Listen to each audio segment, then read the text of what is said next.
guys! Welcome to our vlog!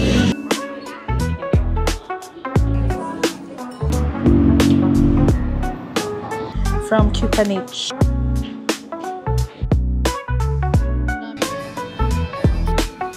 Very busy streets of Chinatown. We are here in Bangkok, guys, and this is our third day. So kasama ko pa rin, guys, si MM and my sister Linlin. Our itinerary for today, guys, will be Wat Arun and Wat Pho. And later sa hapon naman, guys, ay pupunta kami ng Song Wat Road and Chinatown.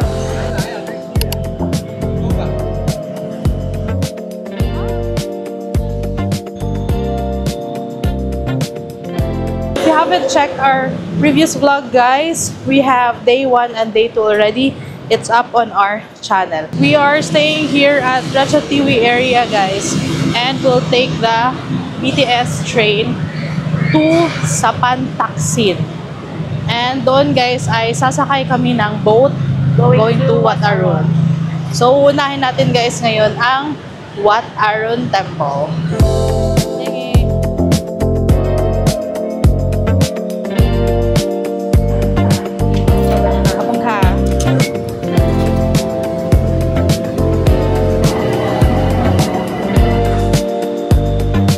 Dito na kami sa Sapan Taksin BTS station. So, from here, guys, exit 2 tayo. Punta tayo ng pier. Kasi doon tayo sasakay ng boat going to Wat Arun. So, here. So, guys, we got the tickets for the boat. It's worth 30 baht going to Wat Arun.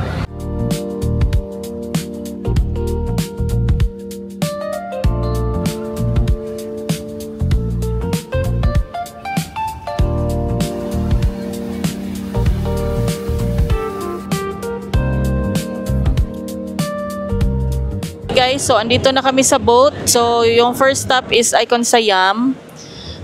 Sulit yung 30 baht, guys, kasi naka-aircon naman siya.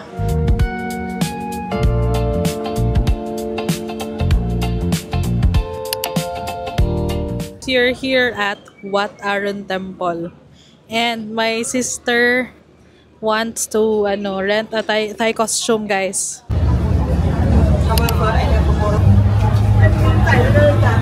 Guys, nakasunod kami dito kay Kuya number F09. Sabi niya 200 baht daw costume, tapos free na yung hair. Kailangan talaga, guys, may sunscreen pag pumunta dito.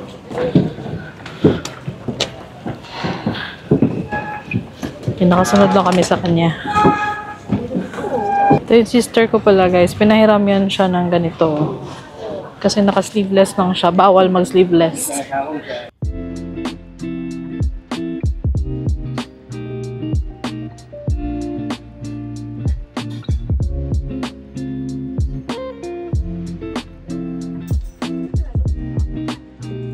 Guys, wala pa kaming 30 minutes dito, pero nag-overheat na. Super init. Super init, guys. Parang wala akong maaani nga picture. It is ganda talaga, guys, para makapagpa-picture dito. Okay na ni memory. No need na picture. For memory na ni.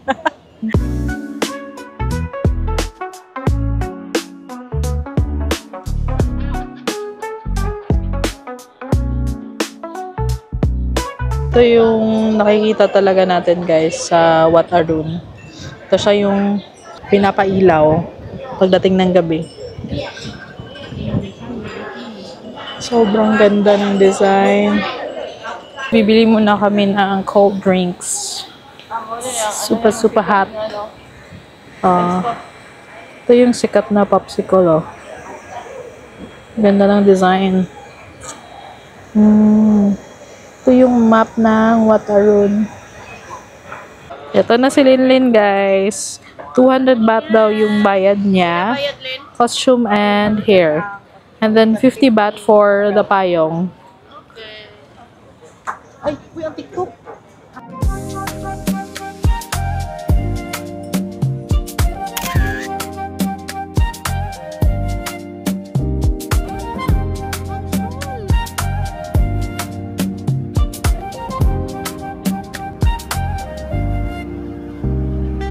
Guys, nag-cross na kami from Wat Arun to Wat Pho. 10 baht lang yung bayad. Then, kahanap muna kami ng food dito. Later na lang kami pupunta ng Wat Pho. Lunch first muna kasi 1 PM na din. Pero marami namang kainan dito na area. Ito muna kami malapit sa Wat Pho para mag-lunch. Local spot lang siya, guys. Mag-ana kami. Oh. Tapos nag-order kami ng ito, yung usual na pad krapao. Pad krapao. Tapos ito yung soup.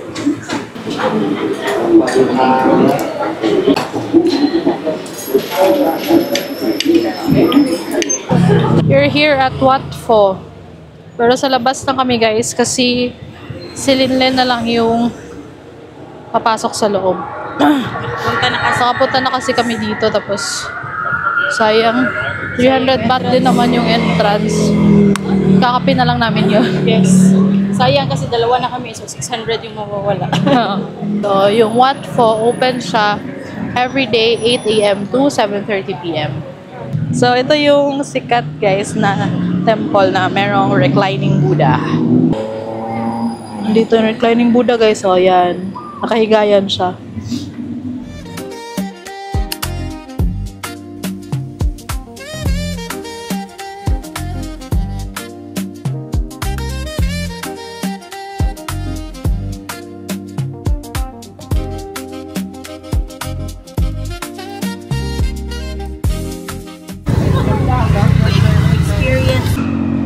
Nakay kami ng tuk-tuk, guys. Going to Atinid. Yung sikat na coffee lady na may ano. Yung maraming sugar yung lalagay-lagay.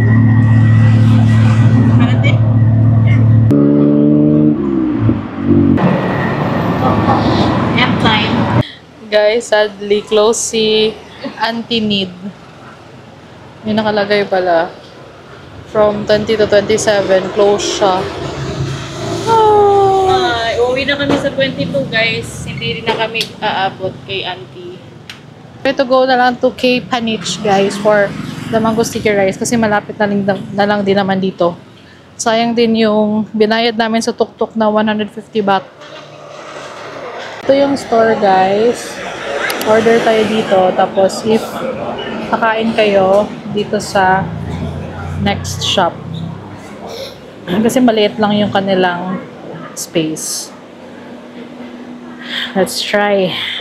This is 130 baht, guys, from Kupanich. They're on the Michelin Guide for mango sticky rice.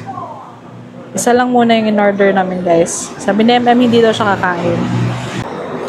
You try first. First bite. And you decide. Ako yung First bite. Mango lang kasi hindi ako kumakain ng sticky rice.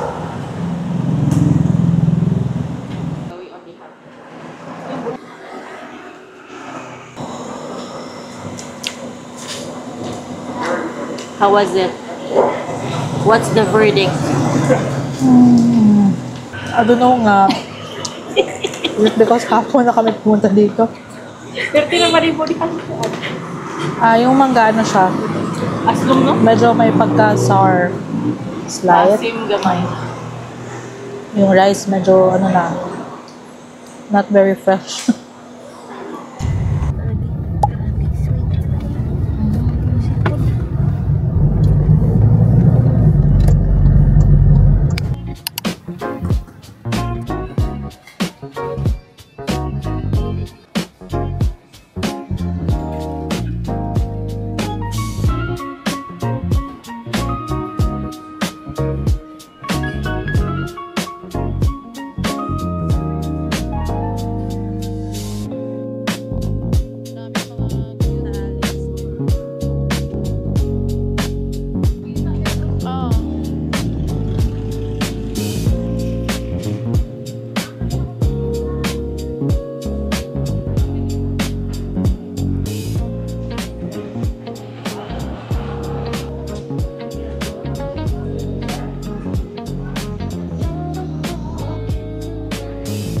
Madami pa pala dito na park, guys. Marami pa dito mga cool stores. Para din siya ano guys, yung Cubao Expo. Parang ganun yung vibe niya. Oh.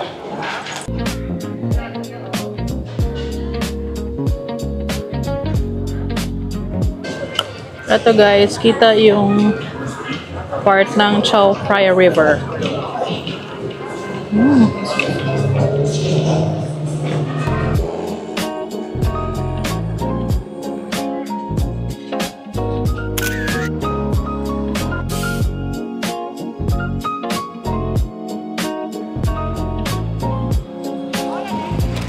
Guys, finally, tapos na kami sa Songwat Road. Na-enjoy namin doon. Ang daming picture spots doon, guys. Tsaka mga cool cafes. Kaya lang, nauna na kami kasi doon sa local boys. Local boys. So now we are walking towards Chinatown. Doon kami magdi-dinner, guys. Sa Nai Ek Roll Noodle. Actually, guys, doon last time doon din kami nag-dinner. Tapos, na-miss namin yung crispy pork nila kasi super yummy. Yeah, medyo mahaba yung pila doon, guys, before. I don't know lang ngayon. Ngayon, mag-early dinner kami. Baka hindi pa masyadong mataas yung pila. Listed yun siya under the Michelin Guide. Guys, we are finally here in Yaowarat. Or we call it Chinatown. Super safe naman maglakad dito sa Bangkok, guys, ha. I can already see the busy streets.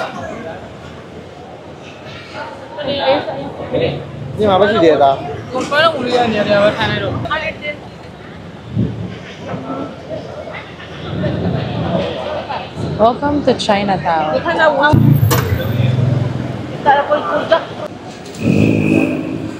Dito sa Chinatown, guys, mas busy dito paggabi na. Kasi mas dumadami yung turista.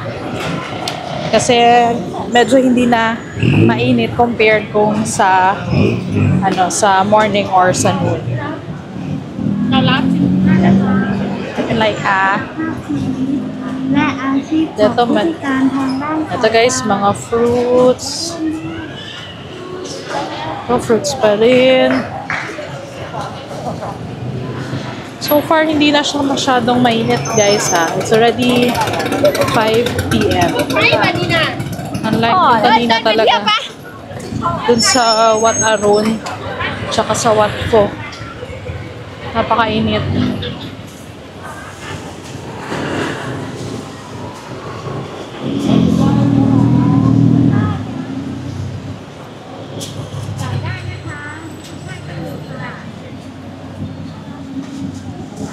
Guys, sa MM, gusto niya i-try itong pork dumpling.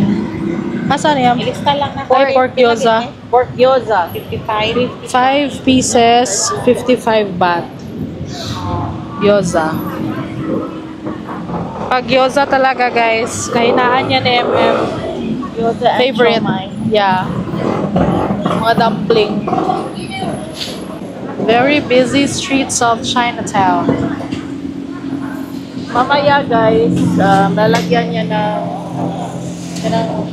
Harang. Barrier. Oo. Yan.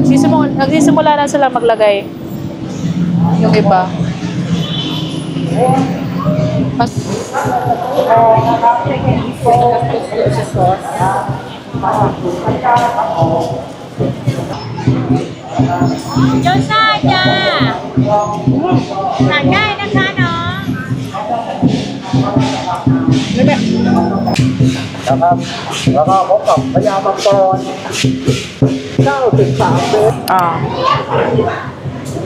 Ito na kami ulit sa Nai Ek Roll Noodle. I'm excited to eat, guys. Buko lang kami agad, guys, kasi wala pang pila. Tapos yung in-order, Kasi, 5:35. yeah. Yung in-order namin, guys, is same pa rin na crispy pork with rice. Tapos yung kay Linlin, so ito mo, braised pork, no? With rum. Ha? With rum? So, itong guys, Nai Ek Roll is on a Michelin Guide siya. You know. Guys, here's our food. crispy fried pork with rice.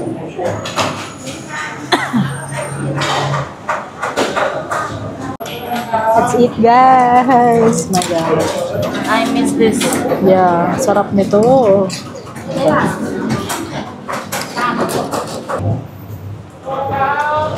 Ang sarap ng pagkakaluto ng pork. Tapos, hindi matigas yung pork. Malambot. Tapos yung skin, crispy.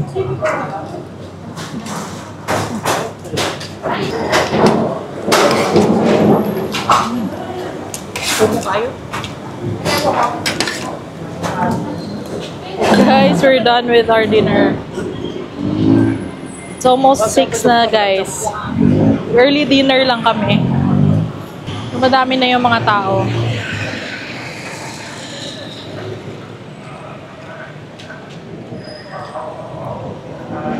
Tutorial time.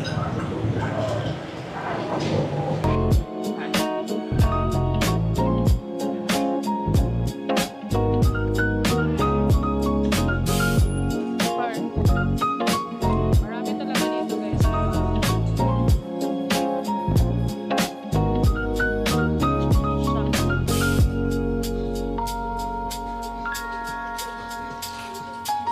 Hey guys, nasa apartment na kami ngayon. Pero lalabas pa kami later kasi pupunta kami ng Big C. Pero dito ko na muna i-end yung vlog. Gagawa na lang ako ng separate vlog sa mga Big C finds namin. Guys, if you haven't checked out our previous vlogs, please check out. Nasa baba yung mga links ng Day 1 and Day 2 vlog namin. And also, airport guide to Bangkok. Meron din kaming vlog for that. Till next time, guys, from me, MM. See you on our day 3 tomorrow. Day 4. Day 4 tomorrow. Yeah, day 4 tayo tomorrow, guys. Bye!